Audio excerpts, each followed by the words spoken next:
नीरज चोपड़ा पहला इंडियन है सन 1900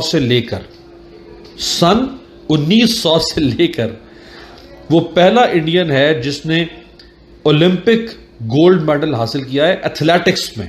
इंडिया ने ओलंपिक्स हिस्ट्री में पहली दफ़ा एथलेटिक्स में ट्रैक और फील्ड इवेंट में गोल्ड मेडल जीत लिया है और ये पॉसिबल हुआ है क्योंकि नीरज चोपड़ा ने जेवलिन थ्रो का फाइनल जीत लिया with the best throw of 87.58 meters. Wise, this has been the best performance by India in any Olympic game. I think India has done really well in this Olympics. India should be really proud to get gold. This is much bigger than the test match being played right now in Nottingham.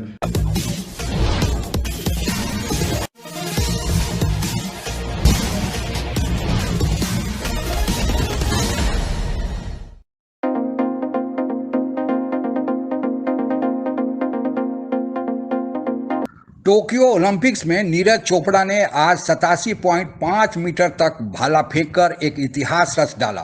इसके पहले 1900 में हमने कोई medal track and field प्रतियोगिता में जीता था, यानी 121 साल बाद यह कारनामा हमारे रणबांकुरे ने कर दिखाया है। यह ओलंपिक्स न केवल इसलिए याद किया जाएगा कि नीरज चोपड़ा ने 121 साल का रिकॉर्ड तोड़ा, बल्कि यह इसलिए भी याद किया जाएगा कि भारत का अब तक का ओलंपिक्स में सबसे अच्छा प्रदर्शन रहा है और भारत के खिलाड़ियों ने 7 मेडल जीता है। इस कामयाबी पर हो रही प्रतिक्रियाओं का संकलन आइए देखते हैं। इंडिया ने ओलंपिक्स हिस्ट्री में पहली दफ़ा एथलेटिक्स में ट्रैक और फील्ड इवेंट में गोल्ड मेडल जीत लिया है और ये पॉसिबल हुआ है क्योंकि नीरज चोपड़ा ने जेवलिन थ्रो का फाइनल जीत लिया with the best throw of 87.58 meters। और ज़बरदस्त परफॉर्मेंस जी नीरज चोपड़ा की तरफ से, जस्ट 23 years old। और मैं अभी पूरा फाइनल देख रहा था और पहले थ्रो पे ही जो बॉडी लैंग्वेज थी नीरज की, उससे आइडिया हो गया था। After spending so much time in covering sports, एक आइडिया आपको हो जाता है बॉडी लैंग्वेज देख के कौन सा एथलीट का अच्छा दिन है, और आज नीरज चोपड़ा का अच्छा दिन था। और उनकी जो सेकंड थ्रो थी that was the best in which he got 87.58 meters। उसका लास्ट थ्रो भी उनकी बहुत अच्छी थी, it was enough to get in the gold. और आज इंडिया के लिए बड़ा अच्छा दिन रहा जी ओलंपिक्स में। ना सिर्फ नीरज ने गोल्ड मेडल जीता ही, और by the way this is only the second individual gold medal one by India in Olympics history. एक अभिनव बिंद्रा ने जीता था 2008 में शूटिंग में, और ये सेकंड टाइम ऐसा हुआ है। Performance wise this has been the best performance by India in any Olympic games, क्योंकि they have finished up so far, they have finished up with 7 medals, 1 gold, 2 silver and 4 bronze medals। क्योंकि आज जो है बजरंग पूनिया ने भी जो है 65 kg wrestling में ब्रॉन्ज मेडल हासिल किया। नीरज चोपड़ा जो भारतीय एथलीट है, उसने भी, उस नौजवान ने भी कमाल मुकाबला किया। नीरज चोपड़ा की जो उम्र है वो सिर्फ 23 साल है और उसने वो जो अपना नेज़ा फेंका, जो जेवलिन उसने फेंका, वो 87.58 मीटर दूर फेंका, 87.58 मीटर दूर। और उसने भी अपने मुल्क के लिए 2 एजाज़ात समेटे। एक एजाज़ तो ये है कि वो पहला इंडियन है सन 1900 से लेकर वो पहला इंडियन है जिसने ओलंपिक गोल्ड मेडल हासिल किया है एथलेटिक्स में। ओलंपिक्स में कई तरह के खेलों के मुकाबले होते हैं, एथलेटिक्स में पहला गोल्ड मेडल हासिल करने वाला भारतीय शहरी वो नीरज चोपड़ा है। अच्छा, इसके अलावा इंडिविजुअल एक है जो जब आपकी टीम मुकाबला कर रही होती है किसी मुल्क की, एक होता है कि कोई एक खिलाड़ी है, नुमाइंदगी तो किसी मुल्क ही करता है, लेकिन कोई किसी खेल में जब एक खिलाड़ी सामने उतरता है तो इंडिविजुअल गोल्ड मेडल हासिल करने वाला ओलंपिक्स में ये दूसरा भारतीय है। इससे पहले अभिनव भिंद्रा थे, अभिनव भिंडरा या भिंद्रा, उन्होंने बीजिंग 2008 में गोल्ड मेडल हासिल किया था। नीरज चोपड़ा के बारे में एक और बात आपको बता दूं कि नीरज चोपड़ा के जो दादा थे वो 1947 में हाफिजाबाद, जो हमारा डिस्ट्रिक्ट है पंजाब का, वो हाफिजाबाद का एक गांव है, उस गांव से माइग्रेट करके गए थे। और उस गांव का नाम मैं अगर आपको बताऊं तो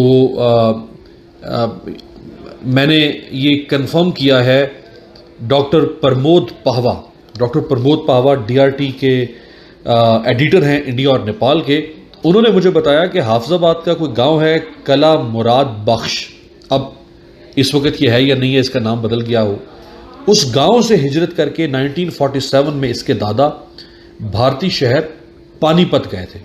And it was good to see that at the start of the competition, Neeraj and Arshad shook hands and Neeraj wished him good luck, and that's good because Arshad कहता है कि जी नीरज को वो बहुत ज़्यादा आइडलाइज करता है, फॉलो करता है। Neeraj, and why not? Because Neeraj Chopra today proved that he is one of the best Indian athletes ever produced in history, क्योंकि ज़बरदस्त उसकी थ्रो थी, बीच में थोड़ा सा वो फंसा आके, बट आई थिंक जो उसकी सेकंड थ्रो थी, he put everything into it, but his body language was like from the start आपको लग रहा था कि ये जो है गोल्ड मेडल जीत सकता है ये बंदा।